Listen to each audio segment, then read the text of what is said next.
Hello, my name is Raymond Cuttill. In this talk, I'm going to talk about from amoeba to feminist, why we are where we are from an evolutionary perspective. Now, I say this partly in jest, but I do believe that in a sense, there's a connection between the origins of life and the way we find ourselves and where the feminists are. I believe that the men's rights movement and the position we find ourselves in today is not an accident, and we can make little headway against the feminist narrative when we are apparently presenting fair and reasonable arguments. As a student of psychology, with a particular emphasis on comparative psychology, comparing us to other species, and evolutionary psychology, looking at the human race's evolution, I believe these disciplines have something to give us. I'm going to talk about how we go from a single-cell creature through multicellular and how this leads to the sexual reproduction, and that leads to male and female differences other than just sexual. In particular, we have males from many species who are protective or hunters and providers and competitive with other males. Many species also have packs or groups and hierarchies within those. And in the human situation, we end up talking about rights and outcomes and end up with the following modern feminist narrative. I hope to show that all these are connected. I have to point out that these ideas are vehemently opposed by those who subscribe to the blank slate ideology, the social constructionists. This is challenged in Steven Pinker's book, The Blank Slate, The Modern Denial of Human Nature. Now you may suggest, or the social constructionists do, that a newborn baby is nothing but an empty vessel in which you can put all behavior, including sexual behavior, and it has nothing to do with the parents, let alone the ancestors, and let alone other species. However, I will point out, take but one example, if you compare a baby to a baby chimp to a puppy, they all will act negatively to a loud noise, and I do not think that that is a coincidence. The Earth is 4.5 billion years old. It takes about 1 billion years before we see the fossilized remains of microorganisms. We start to see structure. We see the single cell. Bacteria and viruses and other microorganisms follow this plan. To reproduce, they have to have either DNA or RNA or both. 2 billion years ago, we start to see the cells organize this DNA and RNA into a central nucleus where it's better protected. The cell with the nucleus is known as a eukaryote.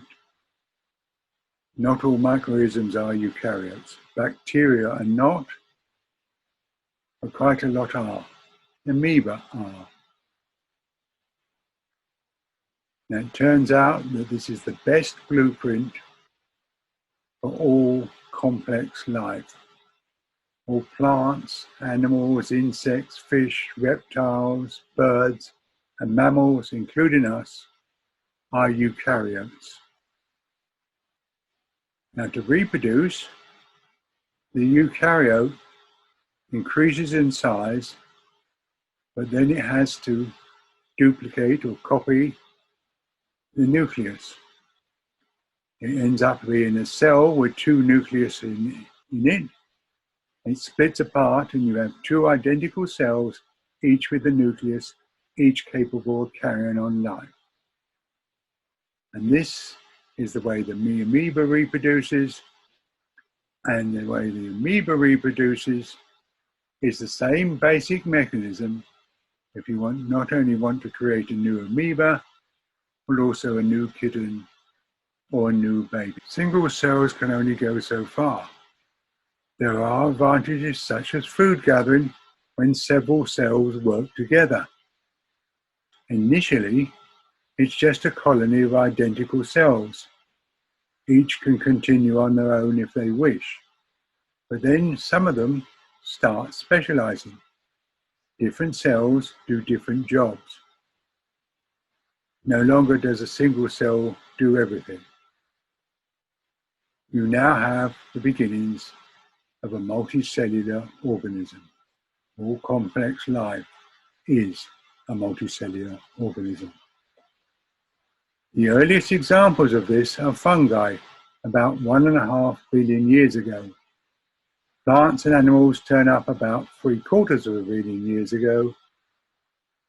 But once you have specialization, you can't simply clone each cell individually. You have to create a whole new creature. You now need a proper method of reproduction. Asexual reproduction, that is reproduction without any kind of sex, is quite a common method. By this token, the amoeba is clearly asexual. For large animals, one way is to lay an egg which contains your own genes, and this hatches to be an identical copy, a clone of you. No sex is involved. Some insects, even some hammerhead sharks, and the Komodo dragon use this method. And the idea is much loved by feminists. They dream of having women being able to clone themselves without any man being involved. Sorry to disappoint them, asexual is not something you choose. Now, there are advantages to asexual reproduction. If there's plenty of food around, you can lay lots of eggs and rapidly increase your numbers. The disadvantages are the lack of genetic variety. Anything that affects you affects all your clones, disease or some other problem. If you're not improving, you're losing ground. Sexual reproduction is first seen over 1 billion years ago. The idea is to exchange genes with those of your species who may be stronger or faster, and you pass these genes on to your young. A few, however, hedge their bets and have both asexual and sexual reproduction. The aphid does this, but at different times in its life cycle. This, however, is not common. Now, once you have male and female in your species, one possibility is to be a hermaphrodite and have both male and female parts. The earthworms do this. However, there doesn't seem to be a lot of advantage in all being identical. It's much easier to have separate males and females, and that is what most species do. Once you have separate males and females, you have to be choosy about who you mate with. This is sexual selection. Darwin pointed out that sexual selection is part of evolution. Natural selection has to occur first. You have to survive before you can procreate. But having survived, you may now wish to choose your best sexual partner to get the best next generation. The male normally contributes only sperm, whereas the female produces a complicated egg. In the human case, the father can contribute millions of sperm, but the mother is nurturing and creating a baby that, when born, has 2 trillion cells. Hence, the female makes demands on the male to ensure he's the best father of her young. This can include mating calls, mating dances, providing food or gifts, or being impressive by size or colour or in other ways. This leads feminists to suggest you need only a few men to provide sperm for all women. In some sense, this is true, but I'm reminded of a apocryphal tale about the artist Picasso. Picasso's in a restaurant when someone asks for his autograph. He gives it and says, "That'll be $10,000. $10,000, they say, but it only took you a few seconds. No, says Picasso, it took me a lifetime. In other words, to be the right male for her, you can't just turn up and be male. You have to be bigger or stronger or cleverer than other males, because if you're not, genetically speaking, you are history.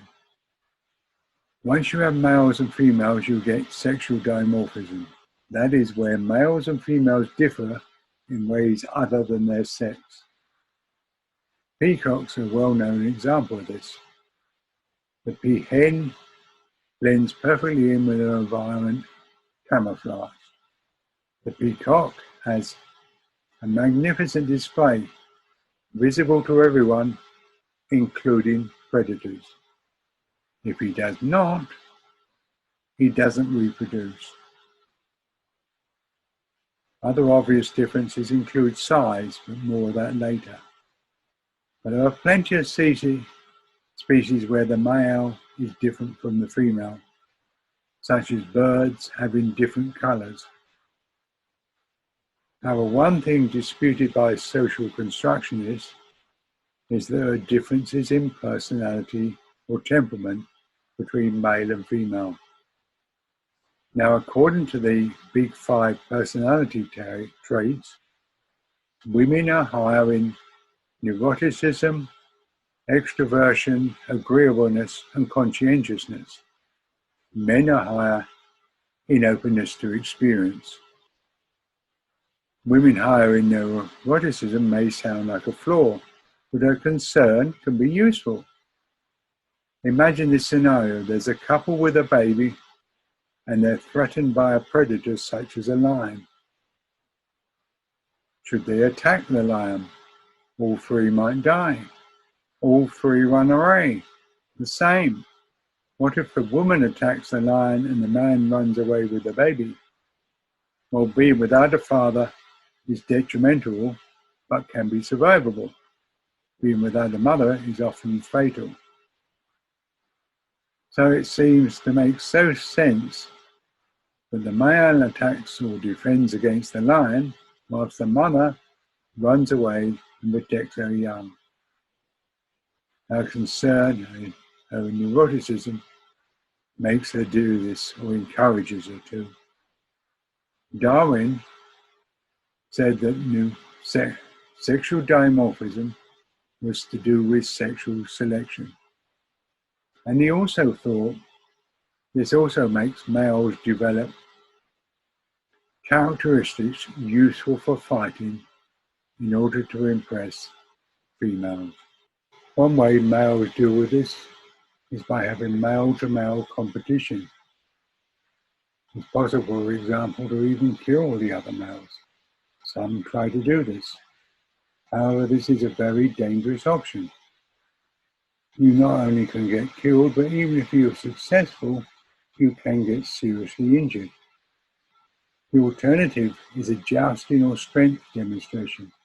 If you can convince the other male that he would come off worse in a fight, he will take the judicious course of leaving and letting you have your way.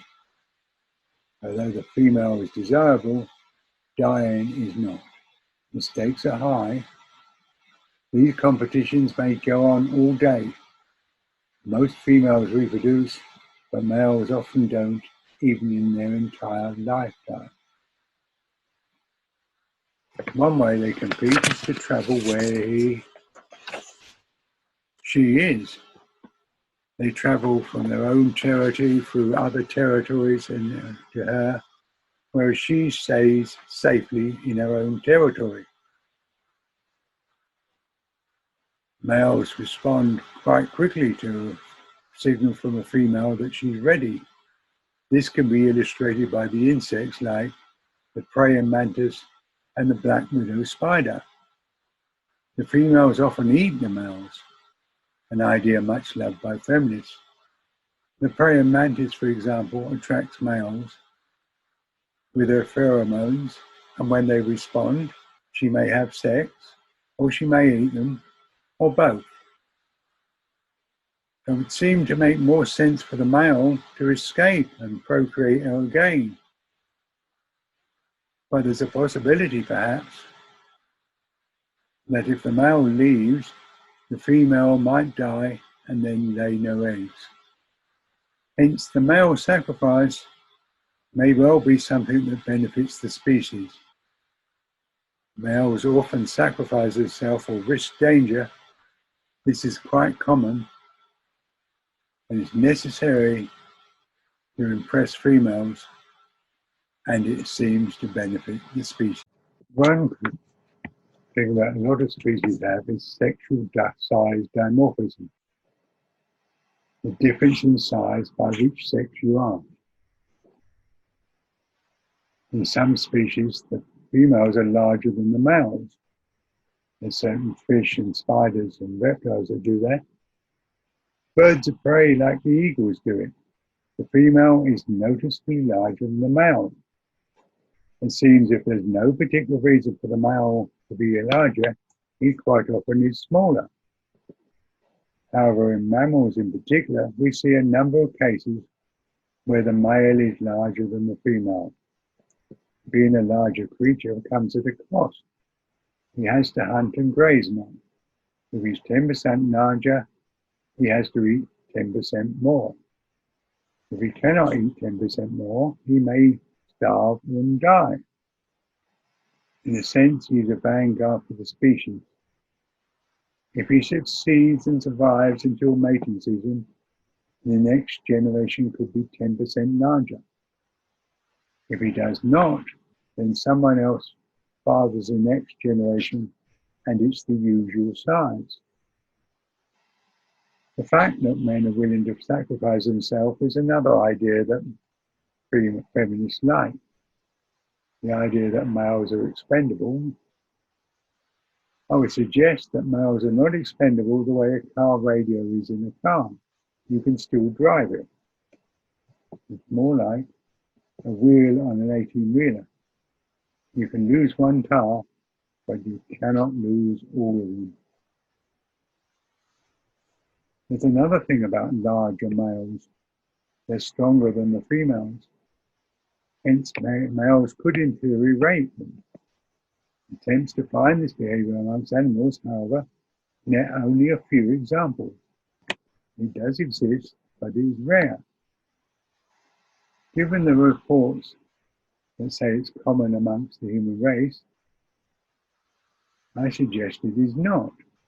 We make a comparison between rape and consensual sex. In the UK, as many as 10,000 allegations are made per year. Let's be generous and assume a lot are unreported and call it 100,000. Now, if the UK population is around 70 million, about 1% of the world. So multiplied by 100, you get 10 million rapes per year worldwide. This is 10 million too many. Leaving aside consideration of rapes other than male on female, such as male on male, female on male, and female on female, let's look how commonplace this is compared with consensual sex. In a population of over 7 billion, I suggest there's about 3 billion couples. Allegedly, the average for couples is to have sex twice a week. This means 6 billion times a week around the planet, approximately 300 billion times a year. If you compare that to the 10 million rapes, you find that for every 30,000 consensual sex acts, there is one rape. so that is fairly rare. So why aren't more men raping women? If, as the feminist suggests, it's a male inclination.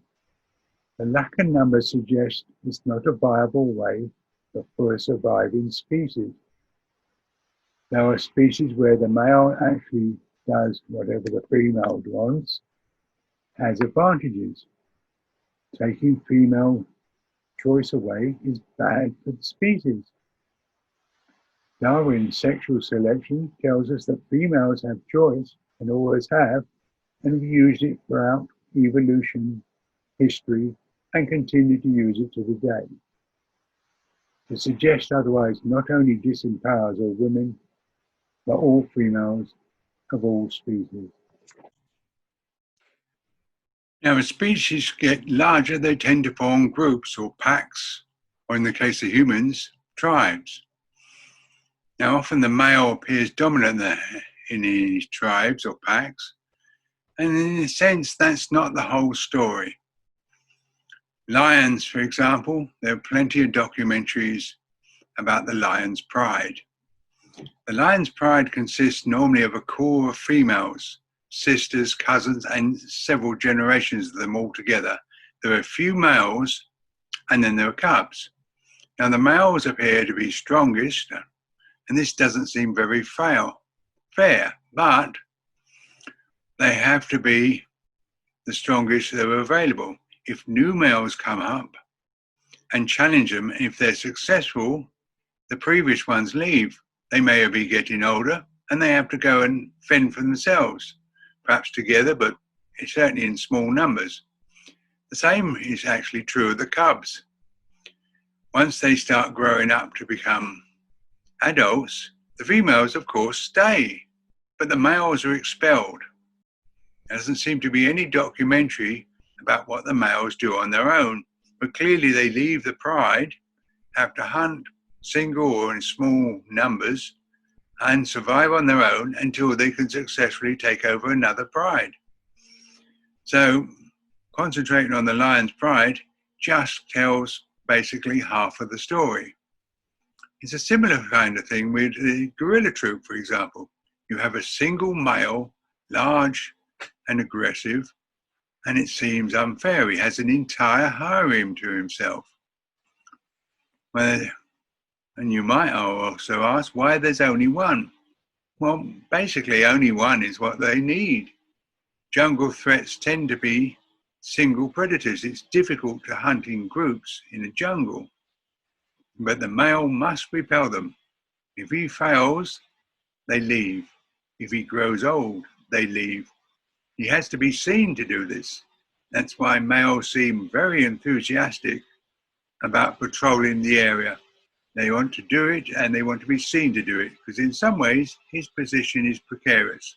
As long as he's the best available male, he will retain his position. As soon as he's not, he's gone.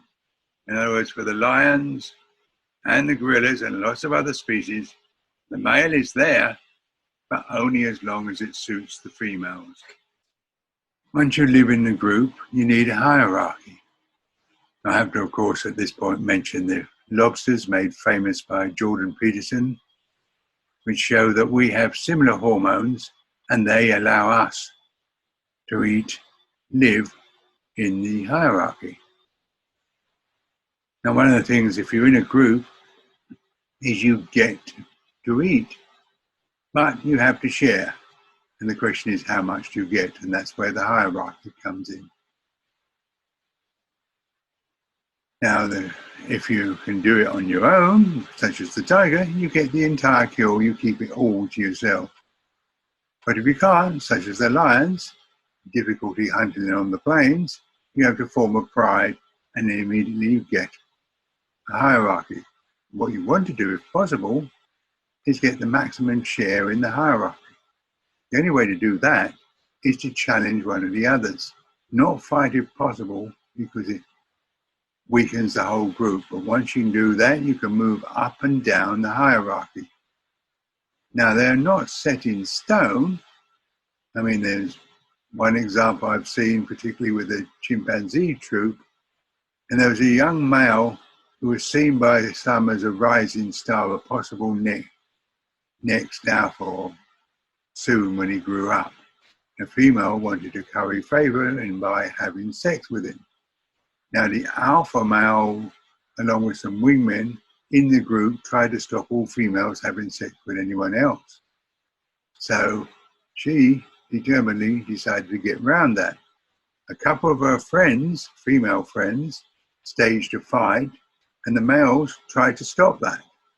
Meanwhile, while they're distracted, she has sex with this next possible alpha. So now she has a relationship with him, and should he become the alpha, she's higher up in the hierarchy. Hierarchies essentially allow us all, in one way or another, to get along in peace. Groups are a good place to bring young up in. The one thing you have to have in the group, of course, is maternal investment. Now, some creatures we know don't do that at all. Fish, for example, lay millions of eggs and have no concern about what happens to them. By sheer numbers, they hope that having laid the millions of eggs, that some survive. Reptiles are a little more mixed. For example, turtles lay eggs, but the eggs are on their own and have to make their own way.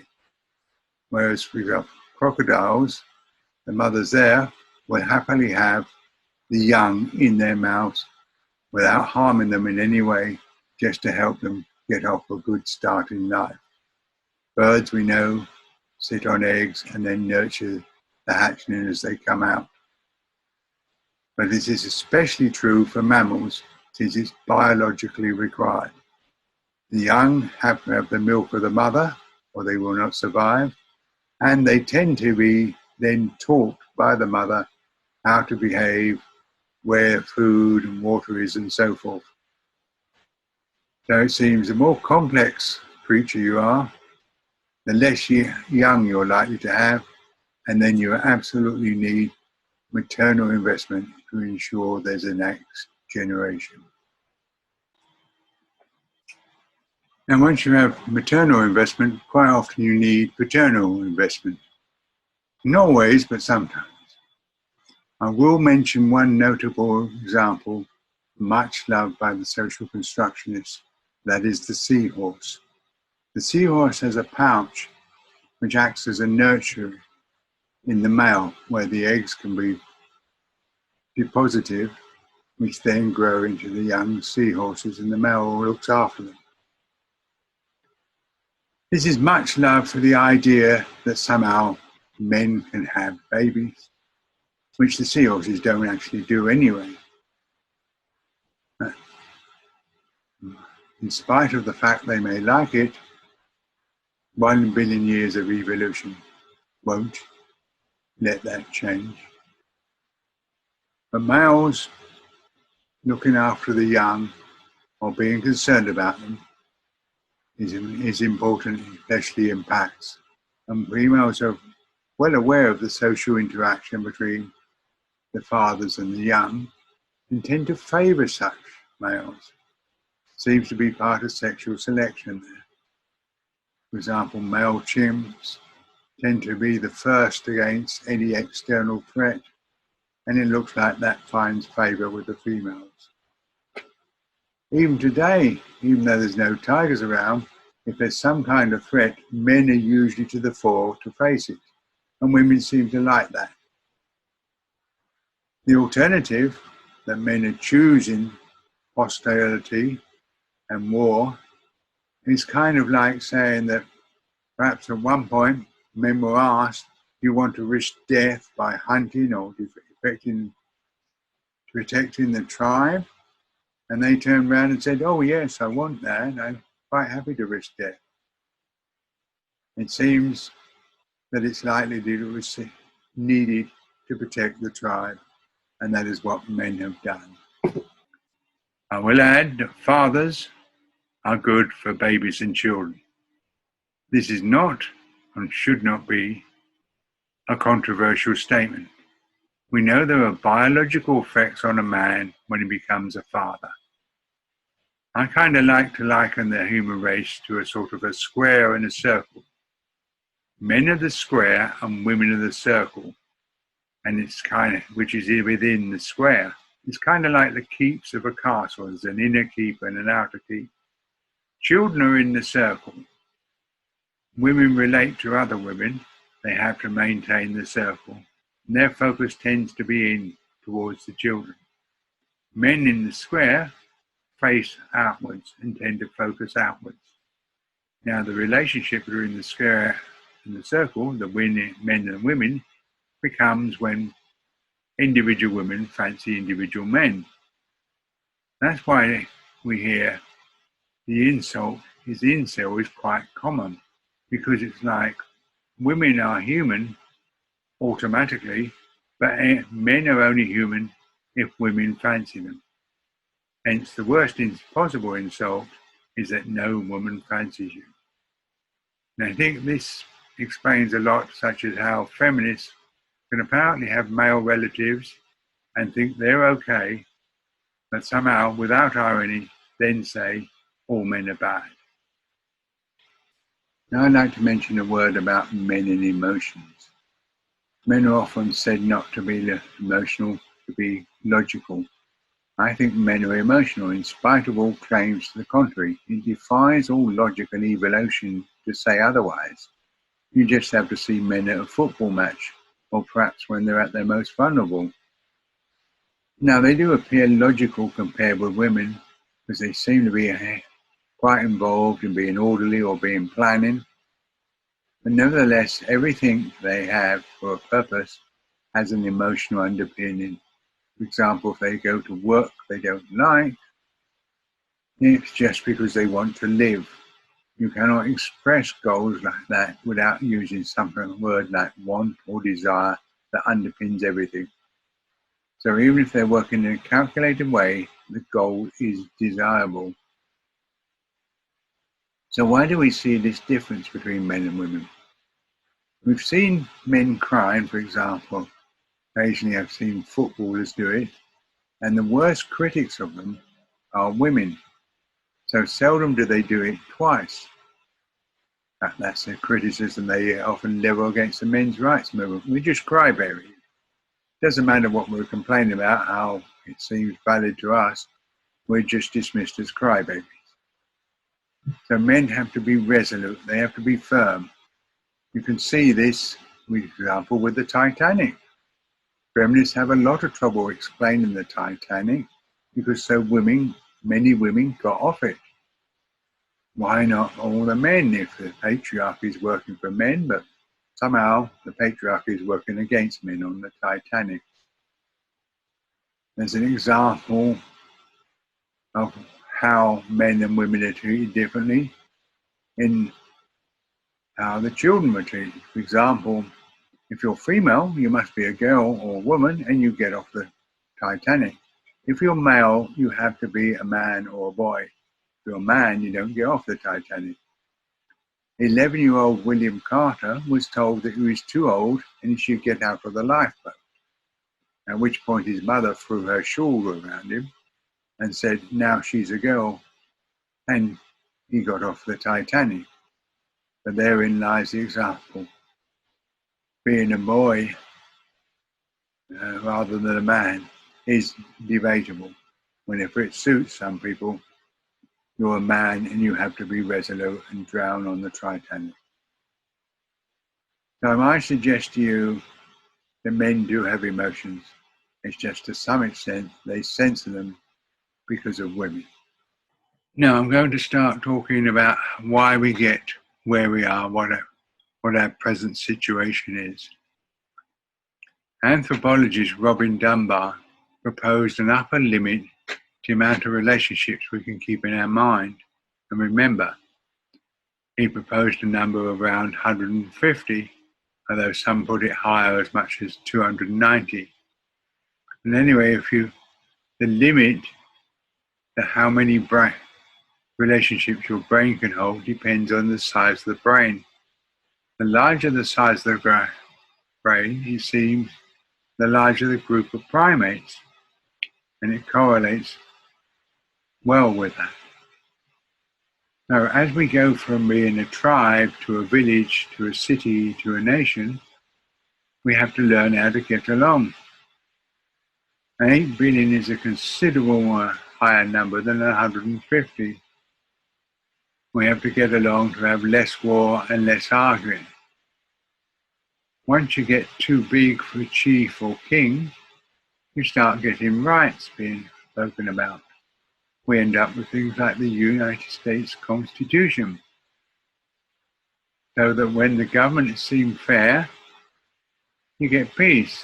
If it's unfair, you get riots and violence. So equal rights gives us a fair society that we can all live in, hopefully in peace. Once we get equal rights, some people start talking about equal outcomes. Most famously Karl Marx, author of the Communist Manifesto and Das Kapital, 3 volumes about what he thinks should be fair and equal outcome for all. Critics at the time even say that he seems to hate the bourgeoisie much more than he loves the proletariat. In any case, he himself would probably be considered middle class. Nevertheless, talk like this went around the world, and it doesn't seem to be a coincidence that in 1848, the Communist Manifesto and the Declaration of Sentiments were published. We can see similarities between the two if we compare these 2 paragraphs. In the Communist Manifesto, the modern bourgeoisie was a society that is sprouted from the ruins of feudal society, has not done away with class antagonism. It has but established new classes, new conditions of oppression, and new forms of struggle in place to replace the old ones. Whereas the Declaration of Sentiments says the history of mankind is a history of repeating injuries and absorption on the part of man towards women, having in direct object the establishment of an absolute tyranny over her. I think you can see the similarities. I should note that 68 women and 32 men signed that, perhaps an early example of virtue signaling. Now, for the final part, feminism. How do we get from the amoeba to the feminist? Well, as I said, the basic cell structure of the eukaryote is the best of all for complex life. The cell with a nucleus with DNA in it. And once you get complex life, you get sexual reproduction. That's the best method. Dimorphism occurs, there's differences between males and females. Sexual selection occurs, that males compete with me, males or try and impress her or do various things for her. And also you get groups and hierarchies developing around them. Ultimately, you end up for people with cities and then countries and then rights. But then you have, that's extended to include equal outcomes, Marxism and feminism, all the derivatives and similar things stem from that. Males support females and always have, unless you believe nothing previous counts, nothing the men did before, nothing that any male in any species did before matters. Basically, you have to throw Darwin out for psychology, but you're okay to be evolutionary about the physiology of people. Originally, and still true, that the emotional bond holds the tribe together. She has to decide how her children are dealt with. He supports her, and it's a kind of matter of a life or death for him. He has to kind of date or die. From the praying mantis to the gorilla to men, he may die for her. If you're male now, you come from a long line of males who have pleased females. The Titanic is an example of suggesting all this is history and somehow it's changed or can be rewritten is ridiculous. We've had 1.5 billion years of sexual reproduction, sexual selection, and sexual size dimorphism, especially in mammals.